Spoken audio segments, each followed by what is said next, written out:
Bismillah, Assalamualaikum warahmatullahi wabarakatuh. Alhamdulillah, segala puji bagi Allah yang telah memberikan karunia-Nya kepada kita semua, sehingga sampai detik ini kita masih diberikan kesempatan untuk bisa menuntut ilmu di tengah pandemi COVID-19 ini. Mudah-mudahan teman-teman semua di sini tetap semangat dalam mencari ilmu, terutama ilmu yang akan membawa teman-teman sekalian menuju surganya Allah Subhanahu wa taala di akhirat kelak. Amin ya robbal alamin. Sebagaimana teman-teman ketahui bahwa Rasulullah Shallallahu Alaihi Wasallam bersabda, menuntut ilmu itu wajib atas setiap muslim. Dalam hadis lain, Rasulullah Shallallahu Alaihi Wasallam bersabda, barang siapa yang menelusuri jalan untuk menuntut atau untuk mencari ilmu padanya, Allah akan mudahkan baginya jalan menuju surga. Oleh karena itu teman-teman semua, meskipun kita saat ini masih dalam mengalami masa-masa yang sulit, kita tetap berusaha untuk senantiasa terus belajar dalam menuntut ilmu, terutama ilmu agama. Dan tentu saja peran orang tua akan menjadi peran yang sangat penting, peran yang sangat vital dalam memberikan kesabaran dan semangat kepada putra-putrinya untuk senantiasa menjadi para penuntut ilmu. Tentu saja jika orang tua tetap memberikan kesabaran, tetap sabar, tetap semangat dalam mendidik putra-putrinya, ini akan memberikan efek psikologi yang besar kepada mereka untuk senantiasa berusaha untuk tetap menjadi seorang jiwa pembelajar di tengah kesusahan ini. Teman-teman yang mudah-mudahan selalu dalam kasih sayang Allah. Tidak lupa salawat dan salam kita haturkan kepada Nabi kita, Nabi Muhammad Sallallahu Alaihi Wasallam. Mudah-mudahan kita menjadi umatnya yang senantiasa mengikuti ajaran dan tuntunan-tuntunan beliau hingga di akhir nanti. Teman-teman yang mudah-mudahan dirahmati Allah, seperti janji Bapak kemarin bahwa dalam mengawali kegiatan pembelajaran kita kali ini, Bapak akan menceritakan sebuah kisah terlebih dahulu. Tentu saja kali ini Bapak tidak sendiri. Kali ini Bapak akan ditemani seorang yang sudah tidak asing lagi bagi kita, yaitu asisten Google. Hai teman-teman, saya asisten Google. Memperkenalkan diri itu diawali dengan salam. Baik, Pak. Assalamualaikum. Teman-teman, saya asisten Google. Masa perkenalannya hanya seperti itu? Ya, dikasih basa-basi atau gimana gitu yang pantas lah. Kayak misalkan kesan kamu ikut pembelajaran kali ini atau gimana lah. Baik, Pak. Assalamualaikum. Teman-teman, saya asisten Google. Teman-teman, saya senang sekali diberi kesempatan untuk menemani teman-teman semua hari ini. Saya juga senang sekali dengan coklat, es jeruk pisang, mangga, dan buah alpukat. Selain itu, saya senang untuk membantu orang lain dan senang. Udah. Malah kepanjangan itu. Malah jadinya curhat. Katanya tadi disuruh basa-basi, Pak. Iya, tapi secukupnya saja. Maaf, Pak. Baik, Pak Alfi. Baik teman-teman, langsung saja kita mulai pembelajaran kita kali ini yang akan Bapak awali dengan sebuah kisah. Pada kesempatan kali ini, Bapak akan membagikan sebuah kisah nyata tentang seorang pemuda yang mudah-mudahan teman-teman bisa mengambil hikmah dari kisah pemuda berikut ini. Pemuda tersebut teman-teman pada masa mudanya selalu ia habiskan dalam gelora maksiat yang penuh dengan dosa-dosa bersama-sama dengan teman-teman yang tak berakhlak lainnya. Bapak akan membacakan kisahnya yang ditulis oleh pemuda tersebut. Wallahi, tidak ada satupun ilah yang benar-benar selain Dia, Allah Subhanahu wa taala. Dulu hidupku hanya dihiasi oleh teman-temanku. Sama sekali tidak ada niatan dalam diriku untuk taat kepada Allah Subhanahu wa taala, walaupun hanya sebatas untuk sholat atau bahkan yang lainnya. Sama seperti kebanyakan para pemuda, suatu ketika aku bersama teman-temanku pergi ke suatu kota di Arab Saudi tanpa ada niatan sedikit pun untuk melakukan ketaatan kepada Allah. Kota Damman namanya. Seiring perjalanan, akhirnya kami berpapasan dengan sebuah marka petunjuk jalan. Spontan, teman-temanku seluruhnya membaca Dammam 300 km. Namun ada yang aneh di sini. Tidak seperti teman-temanku seluruhnya. Yang aku lihat dan aku baca jelas berbeda dan membuat hati ini berdegup kencang. Jahanam 300 kilometer, teriakku panik kepada teman-temanku. Mereka pun hanya duduk sembari menertawakanku. Aku berani bersumpah atas hal itu, namun seluruh teman-temanku tidak ada yang mempercayaiku. Maka mereka pun hanya membiarkan dan menganggapku seorang pembohong belaka. Canda tawa dari teman-temanku tak ada henti-hentinya. Mereka tertawa dengan begitu tenangnya, sedangkan aku hanya bisa merenungi apa yang barusan kulihat dengan mata kepalaku seorang diri. Beberapa waktu kemudian kami berpapasan kembali dengan marka jalan lainnya, Dammam 200 km, kata mereka lagi. Kuucapkan sekali lagi, Jahanam 200 km. Mereka tak sedikit pun mempercayaiku, bahkan menganggapku gila. Aku kukuh dengan pendirianku. Demi Allah, yang tidak ada sesembahan yang hak selain Dia, sesungguhnya aku melihat bertuliskan Jahanam 200 km. Namun jawaban mereka tetap sama. Mereka tertawa sembari berkata, "Diamlah, kamu membuat kami takut." Aku hanya bisa tertunduk diam dalam keadaan gelisah. Bergetar hatiku, merasakan keheranan akan kejadian aneh yang kualami ini. Takut, tegang, khawatir rasanya. Sedangkan mereka terus berada dalam gelagak tawanya. Untuk yang ketiga kalinya, berjumpalah kami dengan marka petunjuk jalan yang ketiga. Tinggal sebentar lagi, Dammam 100 km, kata teman-temanku. Aku katakan dengan penuh ketakutan dan sumpah, wallahi, Tuhan yang Maha Agung, aku melihat Jahanam 100 km. Namun mereka malah berkata, tinggalkanlah kebohonganmu itu. Engkau hanya menyakiti hati kami selama dalam perjalanan ini. Tanpa pikir panjang lagi, aku dihantui oleh ketakutan yang semakin menjadi-jadi. Aku berkata, turunkanlah aku. Aku ingin kembali. Aku tak ingin menyelesaikan perjalanan ini lagi. Seraya menganggapku sudah gila, mereka akhirnya menurunkanku. Aku berpaling dari kota tujuanku, kemudian terdiam menunggu mobil yang bersedia untuk mengantarkanku. Sampai datanglah seorang supir tua yang bersedia mengantarkanku. Namun kala itu dia hanya terdiam, seolah-olah sedang berada dalam perasaan sedih dan takut. Aku putuskan untuk memberanikan diri bertanya, "Kenapa Anda diam dan terlihat sedih?" Maka dia menjawabku, "Sungguh, saat ini aku masih terbayang-bayang oleh sebuah kecelakaan yang dahsyat yang baru saja kulihat.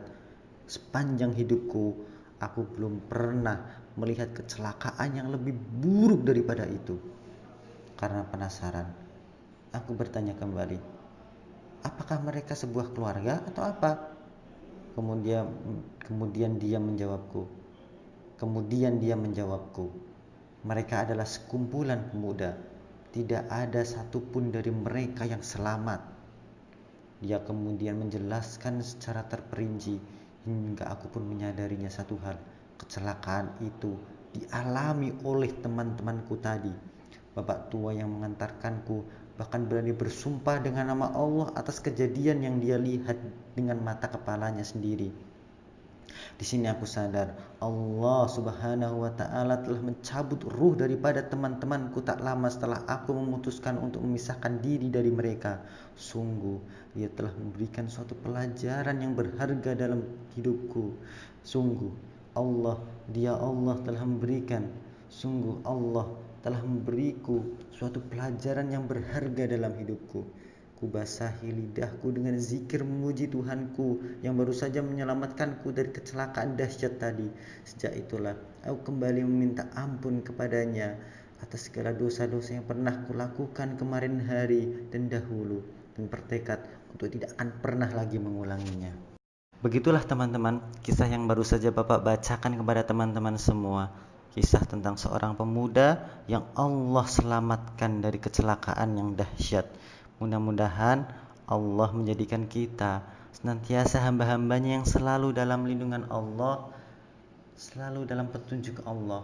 Teman-teman semua, betapa banyak orang-orang di sekeliling kita yang banyak melakukan maksiat, namun Allah biarkan. Allah memberikan rizki berupa kesehatan, Allah berikan rizki berupa kekayaan, sehingga mereka terus bergelimpangan dalam kemaksiatan mereka. Allah diamkan mereka, Allah tidak memberikan teguran kepada mereka. Teman-teman, mudah-mudahan kita bukan termasuk orang yang seperti ini.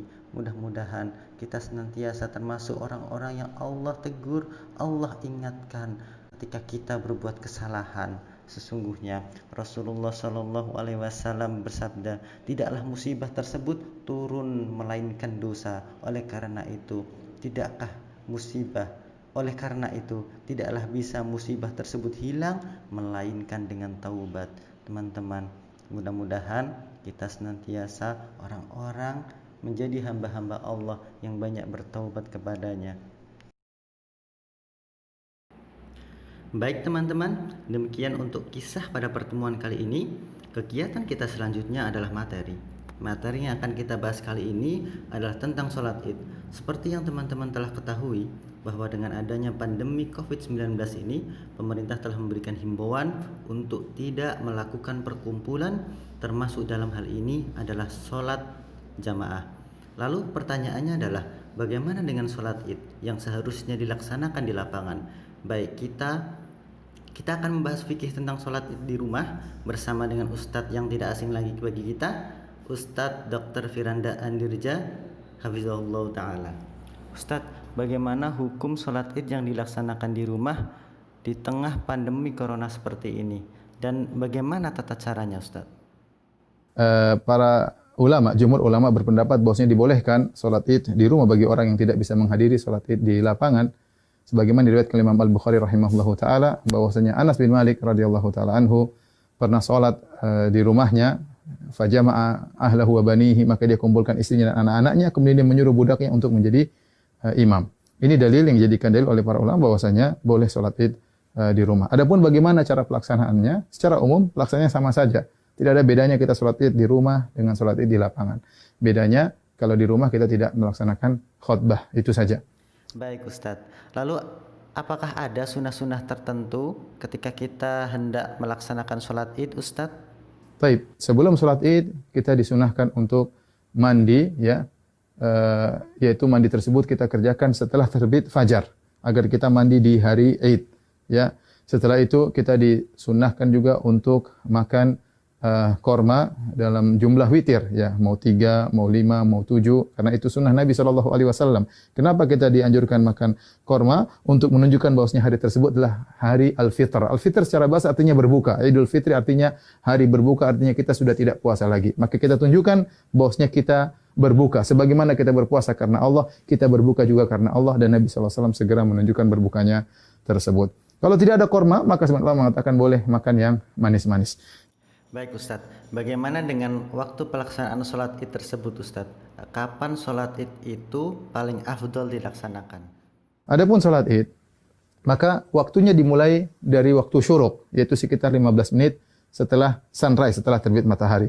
Dan berakhir kata para ulama sebelum waktu zawal, yaitu sekitar 15 menit atau 10 menit sebelum azan zuhur. Di antara itu kita boleh melaksanakan sholat id. Tapi yang terbaik kita sholat id di awal waktu, di pagi hari. Baik Ustadz, bagaimana dengan teknis pelaksanaannya sendiri Ustadz? Adapun pelaksanaannya, maka kita bertakbir rakaat pertama 7 kali, rakaat kedua 5 kali takbir. Nah, ada khilaf di kalangan para ulama tentang 7 takbir ini. Apakah 7 takbir tersebut termasuk takbiratul ihram ataukah takbiratul ihram tidak dihitung? Ya, takbiratul ihram tidak dihitung. Ini pendapat Imam Syafi'i rahimahullahu taala dalam kitabnya Al-Um, bahwasanya takbiratul ihram tidak dihitung. Jadi bagaimana caranya? Kita bertakbir dulu, Allahu Akbar. Ini takbiratul ihram.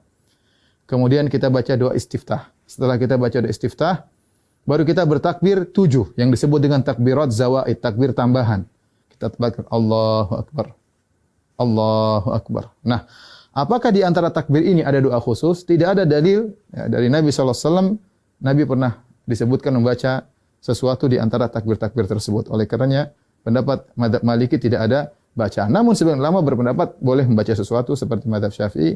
Kita boleh bertakbir, boleh bertahmid, boleh bertahlil di antara takbir-takbir tersebut. Allahu Akbar, takbiratul ihram, kemudian kita baca doa istiftah, kemudian kita takbir 7 kali. Allahu Akbar, 1. Allahu Akbar. 2. Ya, Allahu Akbar. 3. Antara takbir satu dengan yang lainnya kita ada jeda sedikit, apalagi kalau kita jadi imam, agar makmum di belakang bisa mengikuti kita. Kita lanjutkan. Allahu Akbar. 4. Allahu Akbar. 5. Allahu Akbar. 6. Allahu Akbar. 7. Setelah itu kita ta'awudz, kemudian kita baca Al-Fatihah. Setelah baca Al-Fatihah, kemudian kita baca surat. Nah, surat ini kita bisa baca, disunahkan baca surat Sabbihisma Rabbikal A'la, atau kita baca surat Qaf, ya. Salah satunya sunnah, seandainya seorang baca surat yang lain juga tidak jadi masalah. Setelah kita selesai baca surat, maka kita ruku, Allahu Akbar, ya, seperti biasa. Kemudian kita sholat sampai kemudian kita pada rakaat mau naik ke rakaat kedua, tatkala kita sujud, ya. Kita sujud, kemudian kita mau bangkit ke rakaat kedua, maka kita bertakbir. Allahu Akbar. Ya. Nah, takbir dari sujud menuju ke rakaat kedua namanya takbir al-intiqal, yaitu takbir perpindahan dari satu rukun ke rukun berikutnya, dan itu tidak dihitung, tidak dihitung. Nah, rakaat kedua kita bertakbir 5 kali. Takbir tadi enggak dihitung, kemudian kita takbir lagi. Allahu Akbar. 1, Allahu Akbar. 2, Allahu Akbar. 3, Allahu Akbar. 4, Allahu Akbar. 5. Kemudian kita baca Al-Fatihah dengan jahar. Kemudian setelah itu kita baca surat, disunahkan kita baca surat Al-Ghasyiyah atau kita baca surat Qaf, surat Al-Qamar, kita baca surat Al-Ghasyiyah atau kita baca surat Al-Qamar. Kalau tidak, kita baca surat yang lain, tidak jadi masalah. Kemudian kita selesaikan salat kita. Nah, setelah salat, apakah ada khutbah? Jawabannya, Anas bin Malik ketika mengumpulkan anak dan istrinya, beliau tidak berkhutbah. Oleh karenanya, asalnya kita tidak berkhutbah. Namun sebagian ulama seperti Ibn Qasim dari mazhab Maliki mengatakan jika berkumpul banyak orang maka ada yang berkhutbah, maka itu baik, tidak mengapa, tidak terlarang, ya. Baik Ustadz, jazakallahu khairan katsiran atas segala ilmu yang telah Ustadz sampaikan kepada kami. Semoga Allah senantiasa menjaga Ustadz dan keluarga Ustadz, dan kelak kita dipertemukan dalam surganya Allah di akhirat. Amin ya rabbal alamin. Baik teman-teman, itulah tadi pembahasan kita tentang sholat id bersama Ustadz Dr. Firanda Dirja Hafidhahullah Ta'ala. Selanjutnya saya persilahkan kepada asisten Google untuk menyampaikan rangkuman dari materi kita kali ini. Silahkan. Baik Pak Alsi. Pak Alsi, Pak Alfi. Kan cuma salah dikit Pak. Salahnya dikit, tapi kan artinya jadi beda. Maaf Pak. Baik Pak Alfi. Baik, ayo sekarang silahkan sebutkan dari rangkuman materi tadi. 1. Hukum sholat id di rumah di tengah pandemi virus corona adalah diperbolehkan. 2. Perbedaan sholat id di rumah dengan di lapangan adalah tidak adanya khutbah. 3. Sunah-sunah sebelum sholat id adalah mandi, memakan kurma. 4. Waktu pelaksanaan sholat id dimulai dari 15 menit setelah terbit matahari dan berakhir 10 menit sebelum azan duhur. 5. Waktu yang paling afdol melaksanakan sholat id adalah di awal waktu. 6. Jumlah takbir rakaat pertama sholat id adalah 7 rakaat. 7. Jumlah takbir rakaat kedua sholat id adalah 5 orang. 8. Tidak ada dalil khusus yang menyebutkan adanya doa di antara takbir satu dengan lainnya. 9. Disunahkan membaca surat Al-A'la dan Al-Ghasyiyah. Baik, terima kasih kepada asisten Google yang sudah merangkum dengan sangat baik sekali kegiatan pembelajaran materi sholat id pada pagi hari ini. Baik teman-teman, itu saja kira-kira yang akan Bapak sampaikan. Marilah kita tutup kelas kita dengan bersama-sama membaca doa kafaratul majlis. Subhanakallahumma wa bihamdika asyhadu an la ilaha illa anta astaghfiruka wa atubu ilaik. Bapak pribadi meminta maaf atas segala kesalahan dan kekurangan Bapak, baik yang Bapak sadari maupun tidak Bapak sadari. Akhirul kalam, wabillahi taufiq wal hidayah. Assalamualaikum warahmatullahi wabarakatuh.